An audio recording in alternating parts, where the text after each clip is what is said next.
host, Rose Mattison, and today we're back at Kim's Kitchen. And joining us today is Michael Lafreniere and his sister Renee, and we're going to be cooking some traditional French-Canadian food. So Renee, Michael, tell us what we'll be cooking today. Well, thanks for having us. I was really pleased to be invited to come do this show with you and talk about something that's really special to our family, that being the traditional Tourtière, which is a dish made during the holidays in French-Canadian homes throughout Quebec, as well as the French-Canadian homes in New England and other parts of the country as well.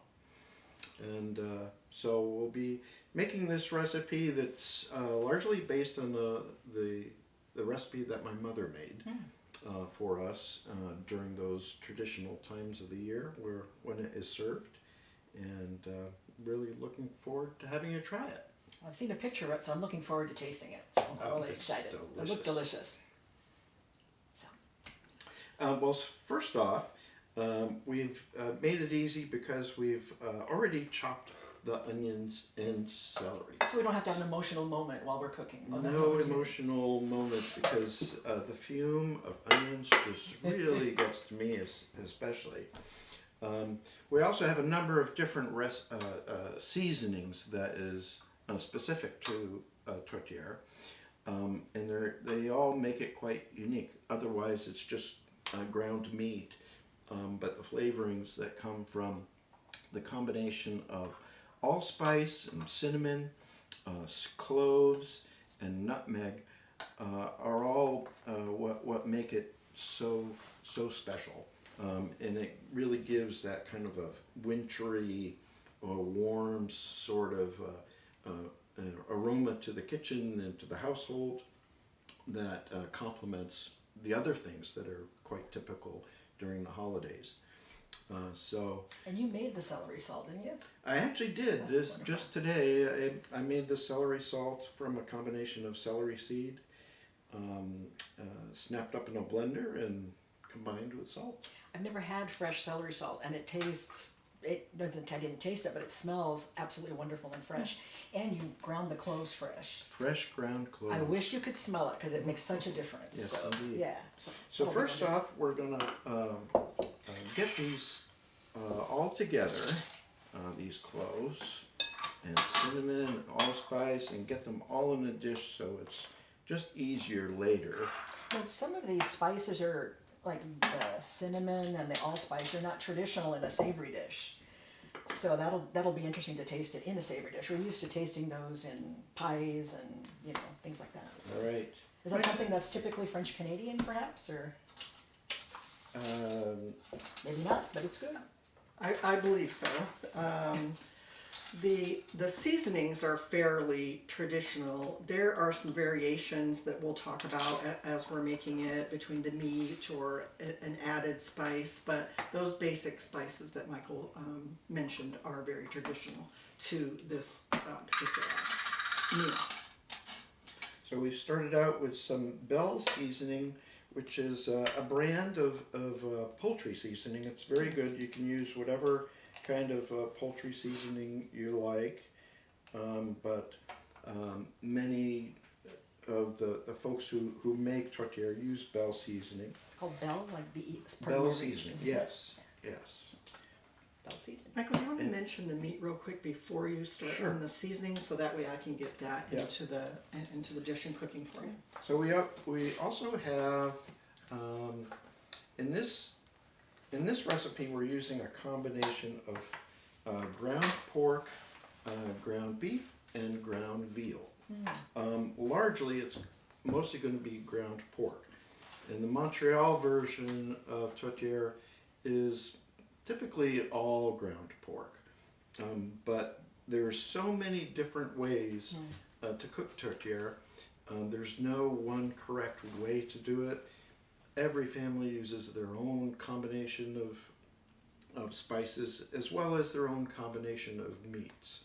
And we can talk more as we go on about the history that led to this recipe. But this specifically is going to be a ground pork, beef, and veal. Yeah. I don't know if you want to talk about this later, or who taught you how to make the tortilla? I watched my mother make it many times. It was always served during the holidays. And in French Canadian homes, it's made for an event or that families celebrate Réveillon, which is... Say that again? Réveillon. Réveillon?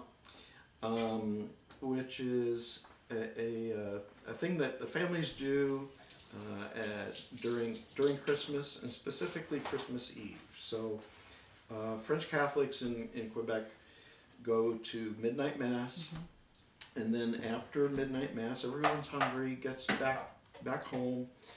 It's the middle of the night, everyone's having a good time. Family members are doing what family members do during holidays. And so then they help themselves to the tourtière that has been made earlier during the day. So it's typically associated with Christmas Eve celebrations and Christmas, served on Christmas Day even, and New Year's also Day. and New Year's Eve and New Year's Day. Thanksgiving. So But- Réveillon will be like a party, like a revelry, Yes. that kind of Réveillon. Okay. Exactly.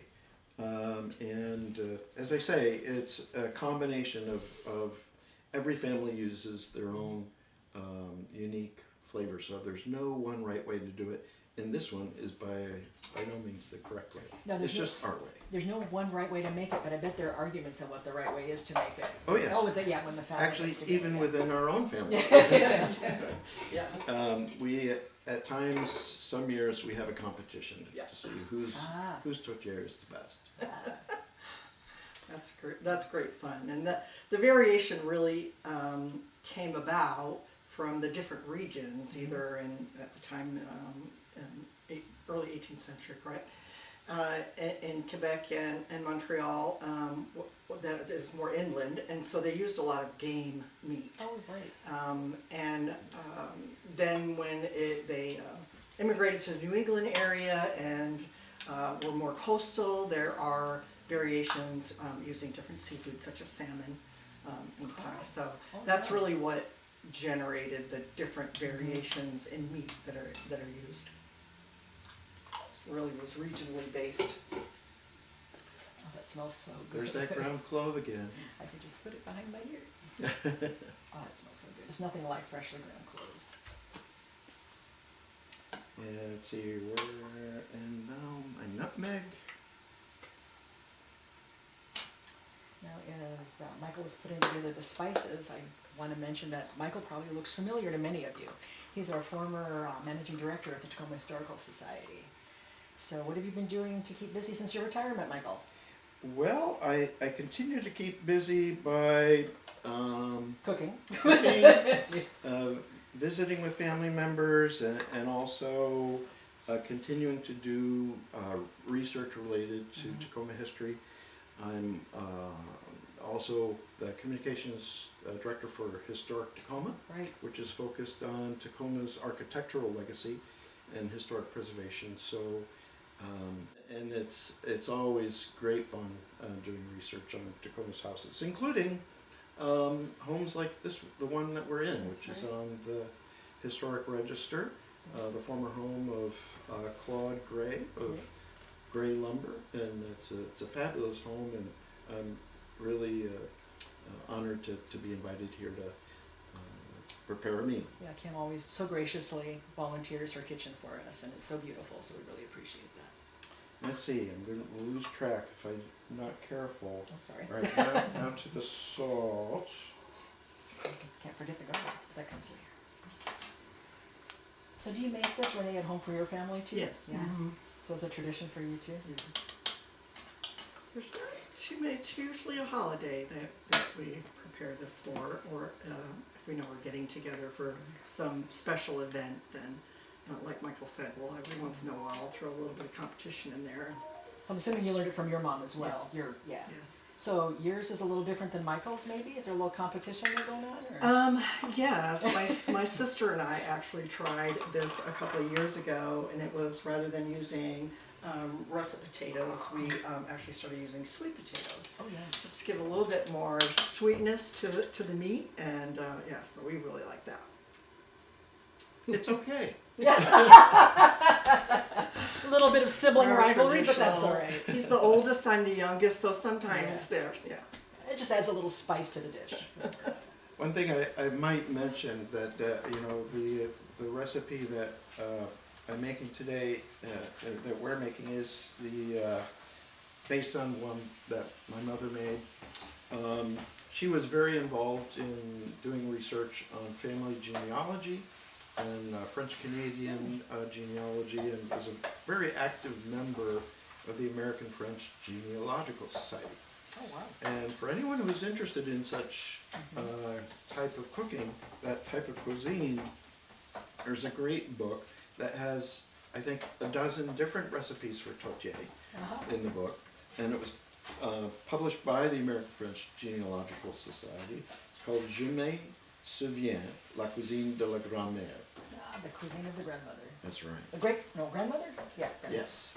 And so it's a really wonderful book, and it's available off their website. I'm not sure that we'll be including this, but we can put a link to that on the, good. So right now, my sister is sauteing the ground meat, making sure it's really all nicely mixed together. Those different ground meats of pork, ground beef, and veal. Again, back to the history of how tourtière came about. It's actually a word that's based on the pie tin that the French Canadians used to cook these meat pies in. But they would use whatever meat is available. Oftentimes for the farmers in Quebec, back in the day, they would use game meats of various kinds. Sometimes it was game birds, especially the birds that were attacking the crops and eating the crop seed Like grouse, maybe? on the fields. Yeah.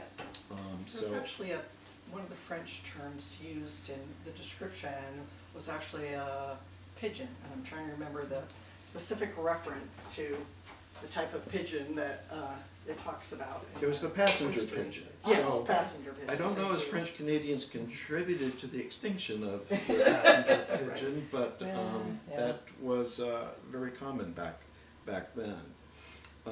Also, those French Canadians who lived in coastal communities would oftentimes just use fish. And so people may be familiar with salmon pie Yeah. as a meat pie. That was a variation. So different regions have their own unique combinations of Rabbit is of also doing it. used, Ooh. even lamb. Ooh, rabbit would be good. Yeah, so one thing I've wondered about is, because it's so easy to get here, is ground venison. Oh, that would be interesting. Of trying it at some point using ground venison. But certainly, and the prices on ground meats, change over time. And right now, ground pork is one of the cheaper meats Right. to use, certainly cheaper than beef and veal, for sure. So it's use whatever's handy Yeah. and suits your taste buds. And times change. Usually these dishes are made, something that's inexpensive and you can cook for your family, and then the meats are no longer inexpensive. Things like that change. Right. Okay. So we are now about to add the seasonings to the meat, which has been sautéing, and they're very colorful and a great combination here. And the exact quantities will all be in the recipe that they'll post a link to the recipe. We're happy to make that available. So here goes the seasonings.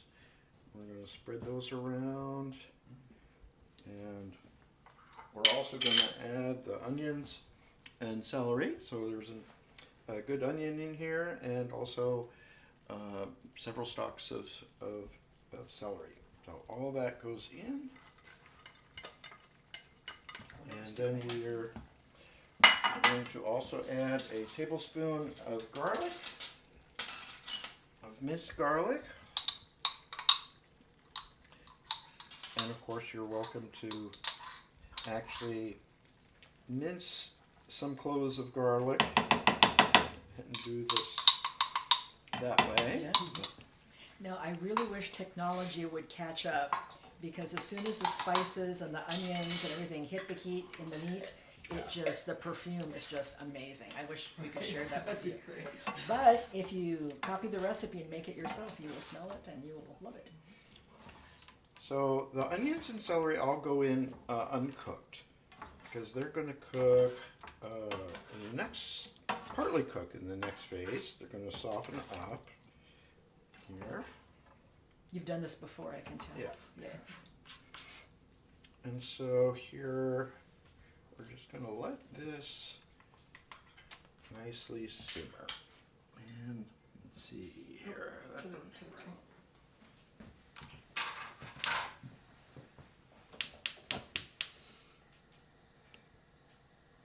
There we go.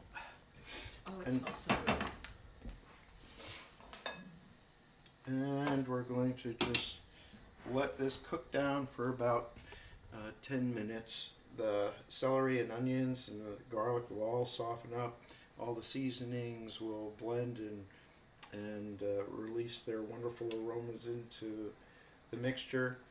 And then we'll be moving into the next phase, which is grating the potatoes. So one of the different variations about how families prepare this is that you need to get something in there that binds everything together. And so some families use potatoes, mashed or grated. Some folks use breadcrumbs that get added to it. I've recently learned that a grated raw potato is a great way to add that binding agent to the ground meat, and it works really well. So that's what we're going to do with this recipe. There's so many different kinds of potatoes that I think you can try different. But as Michael said, really the reason for the potatoes is to provide a binding agent. And these are russet potatoes we're using, right? Yes. These are russet, yes. Is that generally the kind of potato you find that works best? Yes. Because they're starchier, right? Yes. Yeah. I think, and they do have a lot of moisture in them. I think it probably, traditionally it was, again, specific to the farming area that Yeah. this was made in. Yeah, but those starchy potatoes are good for thickening. And point out that I am using a little handle on this potato so I don't end up accidentally making boudin. Blood pudding. So were you like were you a child when your mom would teach you how to do this, or were you adults and then you learned from her, or were you at your mom's knee when she was cooking? I think it was just through osmosis that Yeah. we were all gathered around as they were, cooking and before getting ready to go to church, to midnight mass. And so it's just something that you pick up so many years of doing it. In a very large family of women, and so all of the aunts and uncles and cousins and grandparents would gather around and enjoy this. And it really was wonderful to come back from midnight mass and have the house just full of all of these scents and things that really become part of your memory. So and your great serving dishes, and That's when you set it all out, right, for the it's all holidays. set out and all presented in this beautiful presentation at the table, and we'd gather around. And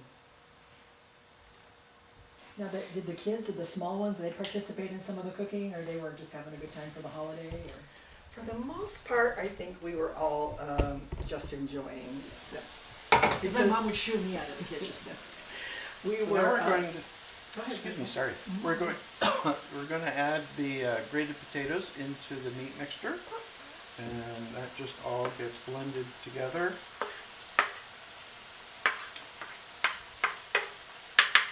Now, you didn't drain those potatoes, right, or twist them in the towel to use Nope. it's just straight from the potato to the from the potato to the dish. And I need half a cup of water.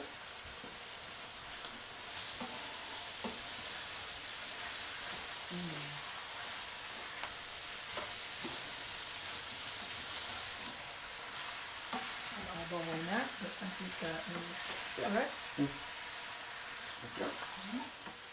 Yeah, so these traditional get-togethers in the New England area, either between my grandmother's house, our home, and one of the aunts and uncles was, full of lots of cousins and a lot of activities. So, yeah, we usually were busy playing and Yeah, as it should be when you're kids, I think. yeah. I think we don't appreciate some of that until we get older. I just wanted to mention, you can see how the onions and celery are softening up here. And then the potatoes are starting to cook, and they'll further cook because this is going to go into the oven for close to 40 minutes, 45 minutes, Yeah, this is and good. it all bakes together and comes to stick together nice and firmly. Like this. So it's a make-ahead meal if you wanted to. Exactly. You can even freeze it. You can get that mixture and put it in a container or a Ziploc, put it in the freezer. And But the Yeah, mixture itself, not necessarily when it's in, you wouldn't freeze the whole pie in the, right, no, Okay. freeze the mixture and then put it into a pie shell later after it's been thawed out. All right, we'll put this into a bowl. so this is kind of a dish all unto itself, but were there usually at the holidays some traditional French Canadian side dishes that might go with it? Although this is a meal. There may have been, certainly in our family, it was more typical to have your standard American side dishes. Yeah, I remember green beans, Yeah. Green beans, applesauce, homemade applesauce. mashed potatoes. Mashed potatoes goes with this really well. Mashed potatoes and gravy. Okay.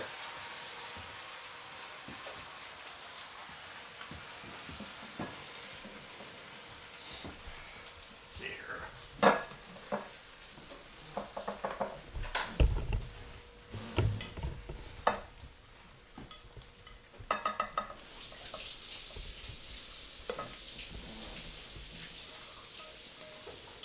There we are. Oh, this smells so good. See, this is where I can't stand it anymore. I have to come in with the spoon. I grab a little bit of everything. Not burn my mouth with any luck.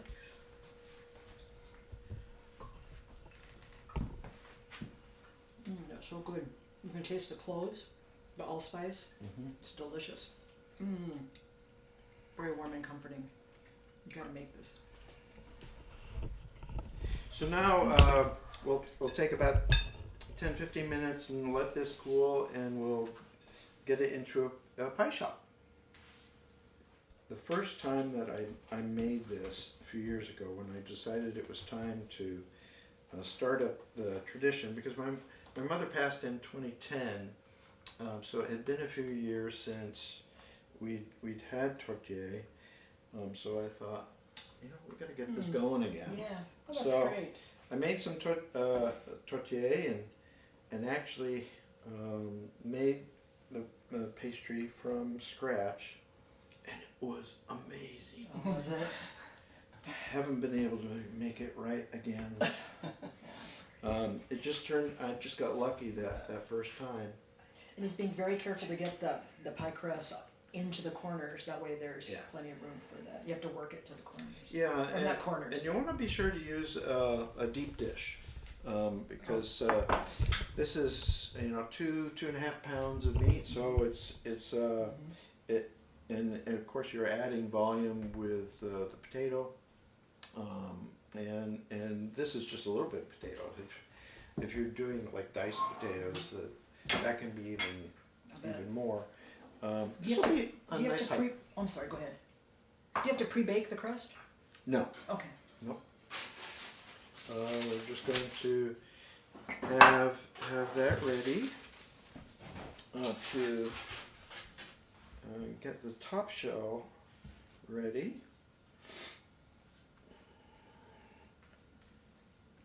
And yeah, the store-bought pastry is just fine for a purpose like this. And, I don't know, fruit pies and such. The fancier pastry, really nice flaky pastry crust is probably preferred by most people. But This leaves you with more time to spend with your family. that's right. That's right. It's all about family. And it goes together really well. So now we're also waiting for the filling to cool off so it doesn't melt the Yes. crust. Okay.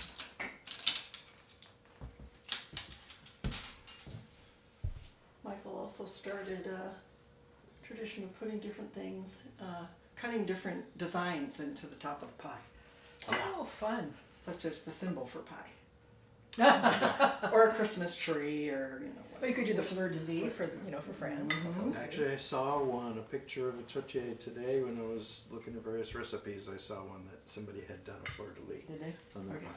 So that we've allowed the pie, the meat mixture to cool, and so now we're going to put this pie together.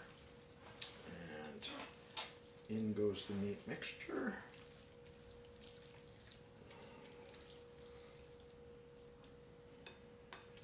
It looks beautiful. It smells wonderful. And it's all loose and gooey, but you'd be surprised after baking it for a while. It comes together, firms up. And that's the question I have for you. So you don't really want to press it and make it. You want it to let it be loose. Yeah, you want it to be to have a little bit of room there. So you don't want to press Just it get down. it nice and even. You want to get it to the edges, but not press it down.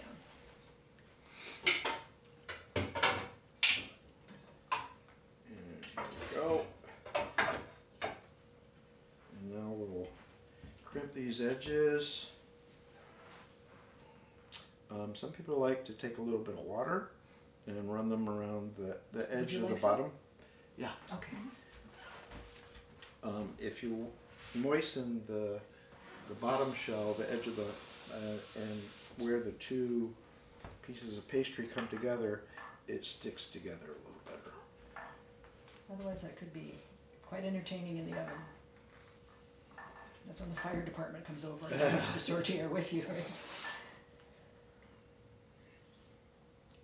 Like so. Oh yeah, that's. We don't need quite that much.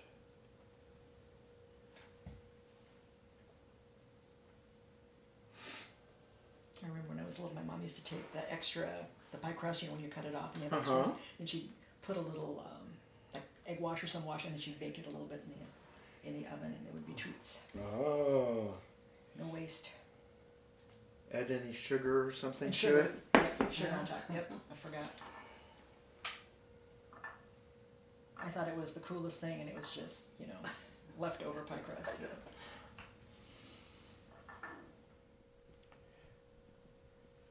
But this probably seals it really well, doesn't it?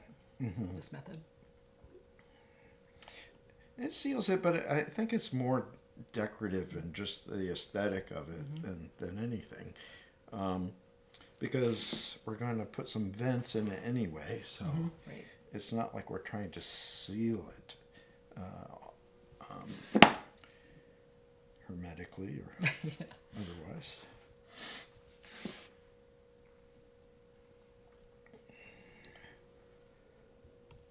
Okay. Oh, good. And then we'll take a knife and what can be fun to do is is kind of put some slices in it, much like what our pie slices portions are going to be. Oh, that's clever. So, like so.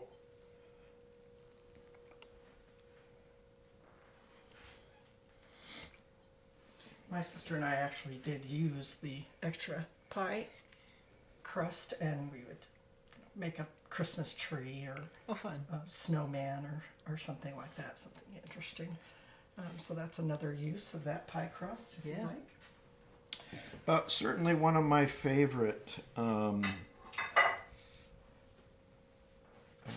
designs was actually carving in the symbol pi for that particular tourtière. And next, we would be applying an egg wash. I like to use an egg yolk and a little bit of water. So egg yolk and about a tablespoon of water, mix it up, and then use a pastry brush to apply it to the pie. You were talking about the yolk. If you just use the yolk, it makes for a darker, more luscious brown. Yeah, and it's good to experiment with those. You can go online and see the different combinations and the results that they lead to. The amount of browning that you get with the different variations, as well as the amount of shine that you'll get on a pastry crust from those. But this is what's going to go into the oven after we get the egg wash on it. I can't wait. So here's our French Canadian tourtière, Beautiful. all the way from Quebec by way of Tacoma. I wanted to say more about the baking of the pie. It's best to preheat your oven to 450 and then pop in the pie for about 10 minutes, and after 10 minutes lower the temperature down to 375 and let that continue to bake for about 30 to 40 minutes. Really what you're looking for is a nice browning. But while it's baking, all of those ingredients in there are coming together in a nice firm fashion, and it's delicious. It looks delicious. Can't wait to taste it. All right, and so we are here in this lovely dining room of Kim's Kitchen and House, and we are going to serve up our tourtière. Now, while we're carving up and serving, you want to tell us a little bit about the condiments that go with it?